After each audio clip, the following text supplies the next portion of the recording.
tout le tour de la maison va être une armature ici, de telle sorte à faire un petit peu comme, t'imagines un peu le gros ventre d'Homer Simpson, tu vois. On lui met une ceinture autour du corps. Et ben là c'est pareil, on va mettre une ceinture autour de la maison, tout le tour, pour retenir en fait les murs. Mais bien là c'est une maison cabriolet. Mais en vrai il n'y a rien de foufou dans tout ça. Tu vois, on commence à voir la forme de la toiture. Tac, clac, clac. Et toute la surface devient habitable. Et ça c'est hyper intéressant pour nous. C'est là où on fait de l'argent tout simplement, hein. On prépare les gants, on ferme les chaussures et on va surtout chercher quelques petits outils, une tronçonneuse, un pied de biche, une scie sabre. Parce qu'aujourd'hui on attaque le plancher de cette pépite.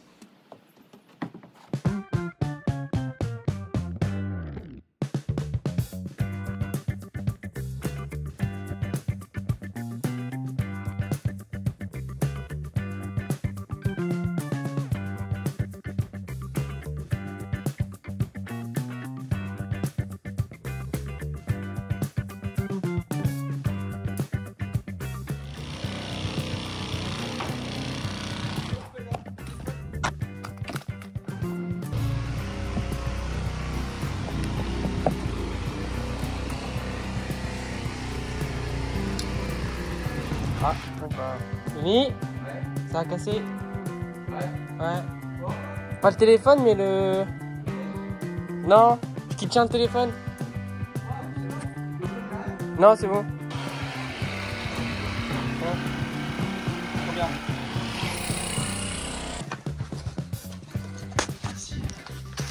Trop bien. Bon, petit point sécurité parce que là c'est indispensable. Tu vois, tu as tous ces clous de merde là qui ressortent. Donc l'intérêt d'avoir des chaussures qui sont faites exprès parce que sinon tes pieds ça va être une passoire rapidement, si tu vois ce que je veux dire.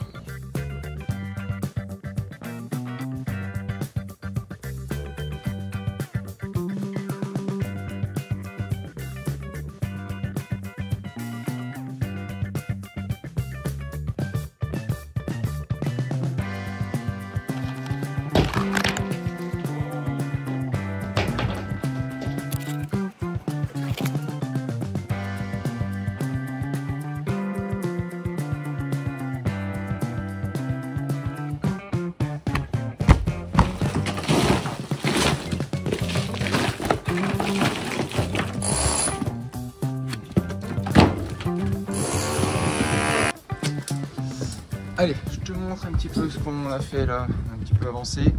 Donc, il n'y a plus de plancher partout. Et là, tu vois, on a fait un linteau qui va partir d'un bout à l'autre ici, avec des pieds à chaque fois qui vont reprendre les efforts. Si tu veux, ça va permettre de maintenir un petit peu tout ça. On va poser le plancher dessus et on va faire exactement la même chose de ce côté-là. De cette manière, on aura le plancher qui posera sur ces renforts qu'on fait, donc tout va être super résistant. On va reprendre la façade, on va la refixer aussi dans le plancher qu'on est en train de faire. Et tout ça, ça redescend jusqu'aux fondations de la maison. On a creusé en dessous pour aller plus profond.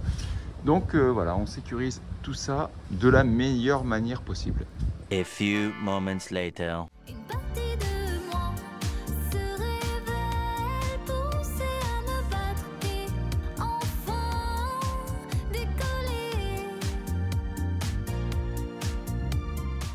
Alors ça y est, le chantier c'est un champ de mine, tu vois, il y en a partout. Paf, paf. Donc là on a les poutrelles et c'est ce qui va servir de base pour faire notre plancher, puisqu'on fait un plancher béton à l'étage, on veut que ça tienne grave. Et on va aller les poser tout là-haut ici.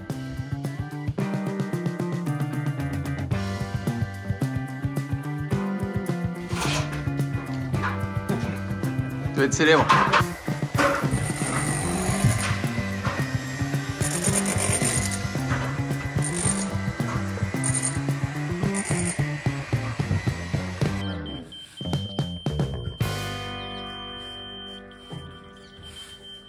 Juste avant de couler, cet après-midi, c'est coulé. Bon ça c'est pour nous. Donc on a ici tout le béton avec la pompe pour remplir ici le plancher. Donc il n'y a plus qu'à y aller. Ah, et puis on va derrière. D'accord, pas de problème. Je te le fais pour qu'il va bien le plancher. C'est bon, un petit peu, ouais. Je sais qu'il doit être un peu dur. C'est-à-dire? Ouais. Oui, il faut le mettre cette parce qu'il ne savait pas ce que c'était exactement. Donc là, ils savent, mais bon. Ok. Donc tout est bien étayé là avant de couler tout ça. Les étais sont posés partout. Donc là le mur on l'a descendu pour bien placer le plancher et qu'il soit qu'en une seule partie. Ici on a la trémie d'ouverture pour l'escalier et tous les étais.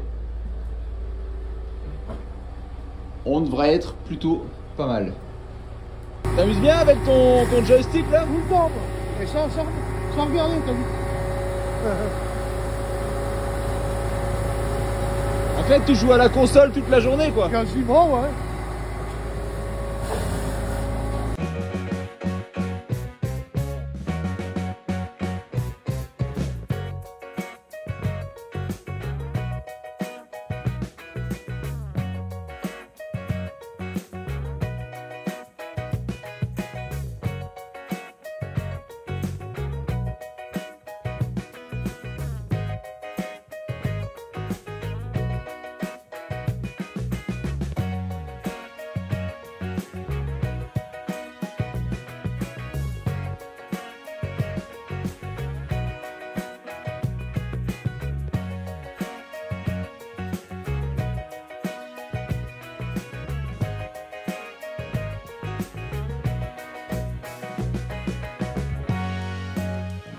Le plancher est terminé. Je peux même pas te montrer en fait le chantier propre parce que franchement on enchaîne. Ça se déroule vraiment hyper bien jusqu'à présent. Donc le beau plancher avec la trémie, tout est coulé en une seule partie. Là je vais pouvoir commencer en fait à imaginer mes cloisons mais vraiment en grandeur réelle. En traçant des bleus au sol, je te montrerai tout ça, t'inquiète pas. Et là on termine à l'avant notre chaînage qui est juste là. Là-dedans on va mettre les ferrailles, on va bétonner tout ça. On continue ici, tu vois, jusqu'à l'angle. Hop, on va retrouver la ferraille. Et on va continuer ici en montant jusque... Bah ici on va remonter en fait. Hein. Tu vois, là on va aller rechercher la ferraille qui est en haut. Ici on va remonter du parpaing pour venir rattraper ici. On va être comme ça et comme ça jusque là-bas. Et on va retrouver, si tu veux, ce qu'on a fait ici.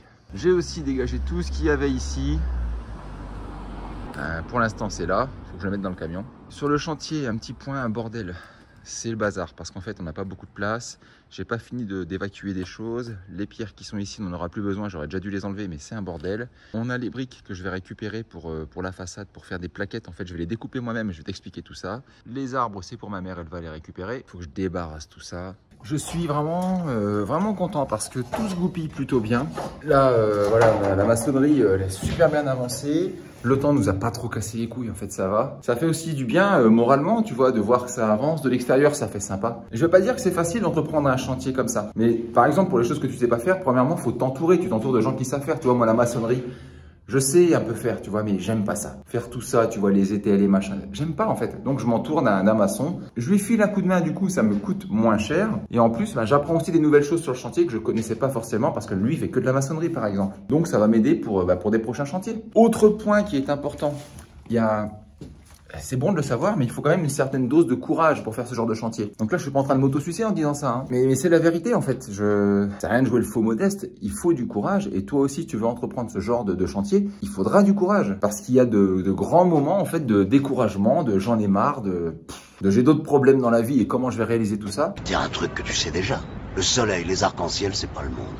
Il y a de vraies tempêtes, de lourdes épreuves. Aussi grand et fort que tu sois, la vie te mettra à genoux et te laissera comme ça en permanence si tu la laisses faire. Toi, moi, n'importe qui. Personne ne frappe aussi fort que la vie. C'est pas d'être un bon cogneur qui compte. L'important, c'est de se faire cogner et d'aller quand même de l'avant. C'est de pouvoir encaisser sans jamais flancher. C'est comme ça qu'on gagne.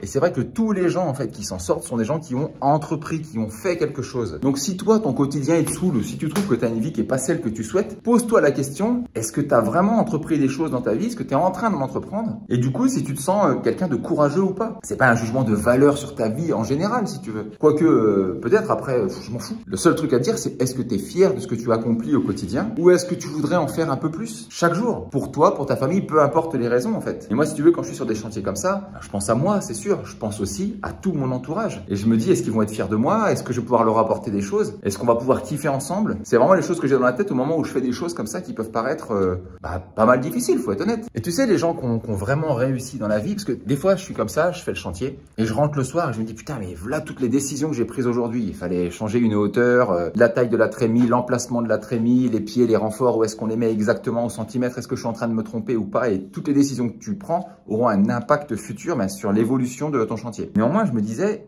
mais quelle est la différence entre ceux qui réussissent dans la vie et ceux qui restent dans la moyenne, dans le commun des mortels, si tu veux? Ceux qui réussissent vraiment et ceux qui font pas forcément des étincelles. Ils ont une vie qui convient, mais ils font pas forcément des étincelles. Et bien, la différence, c'est la prise de décision. Tu peux d'ailleurs faire l'expérience, par exemple, à ton boulot. Est-ce que tu prends beaucoup de décisions au quotidien dans ton boulot, oui ou non? Et tu te rendras compte que la quantité de décisions que tu vas prendre au quotidien est directement proportionnelle à ton niveau d'importance dans ta société et du coup à ton niveau de revenu. Si tu es un chef d'entreprise, tu prends des décisions toutes les minutes, enfin tout le temps, tu n'arrêtes pas de prendre des décisions. Forcément, ton niveau de revenu est directement corrélé au nombre de décisions que tu prends. Un chef d'entreprise qui est donc au sommet de la pyramide de l'entreprise prend beaucoup plus de décisions que ceux qui sont en dessous. Et si tu ne prends aucune décision dans ton boulot, tu as un boulot, on te dit tout le temps ce que tu dois faire et toi, tu n'as aucune décision à prendre, aucune prise d'initiative, rien, et ben je suis certain que ton niveau de revenu, il est bas. Tu es simplement à manœuvre, je pense, et tu dois obéir à quelqu'un qui te dit tout ce que tu dois faire. Et plus tu prends des décisions, plus tu prends de la responsabilité, plus ton niveau de revenu, il augmente. Donc après,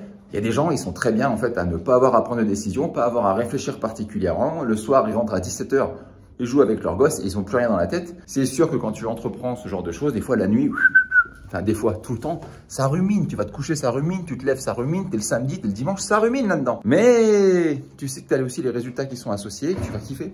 Donc la question à te poser avant de te lancer, c'est est-ce que ton quotidien te plaît ou est-ce que tu as envie de radicalement augmenter ton niveau de revenu, augmenter ton niveau de plaisir, augmenter tes difficultés au quotidien, augmenter ta valeur sur le marché parce que plus tu prends des décisions, plus tu fais des choses, plus tu prends de l'expérience, plus tu as de la valeur sur le marché. Moi, ça fait plus de 15 ans que je fais ça. Je connais ma valeur et je sais combien je vends mes prestations aujourd'hui. Et c'est bien cette accumulation de prises de décision qui font que j'ai une certaine valeur sur le marché. Grâce à mon expérience. Dans ton boulot, tu peux aussi appliquer ce genre de philosophie et prends l'habitude de prendre des décisions de plus en plus importantes au quotidien. Tu auras forcément une évolution en face. C'est obligatoire, c'est mathématique.